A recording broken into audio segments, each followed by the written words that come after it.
আমার নাম আকাশ দাস, আমি জাগুলি আনন্দপুর থেকে বলছি। আমি মডার্ন কম্পিউটার বাসার থেকে এই কম্পিউটারটা আজকে নিলাম। এটা আমার প্রায় 70-এর কাছাকাছি পড়লো।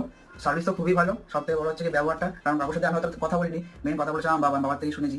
কারণ বাবা গেছিল কালকে। তো আজকে এটা দাদা ডেলিভারি দিয়ে গেল, বেশ ভালোই সবকিছু ঠিকঠাক করে দাদা সবকিছু গুছিয়ে দিয়ে গেছে। রাইজেন 5-এর প্রসেসর, 5500 প্রসেসর, এই যে মাদারবোর্ড নিয়েছি, এই যে V450 DS3H V2। এটার সঙ্গে আমি গ্রাফিক্স কার্ড লাগিয়েছি RTX এর 3060 12GB ভেরিয়েন্টটা। SSD লাগিয়েছি 500GB ক্রুশিয়ালের P3, 16GB RAM, cooler মাস্টারের 650 পাওয়ার সাপ্লাই জেব্রনিক্সের। ব্যাস এগুলো দিয়ে আমি টোটাল বিলটা করেছি।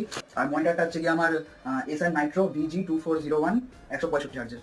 আপনারা যদি চান, যদি কম্পিউটার নিতে চান, অবশ্যই একবার কাকুর সাথে কথা বলতে পারেন। কাকুর সাথে কথা বললে আপনারা বুঝতে পারবেন যে সবকিছুই আপনাদের এখানে পাওয়া যাবে, আপনাদের যা যা নিড সবকিছু এখানে অ্যাভেলেবেল আছে।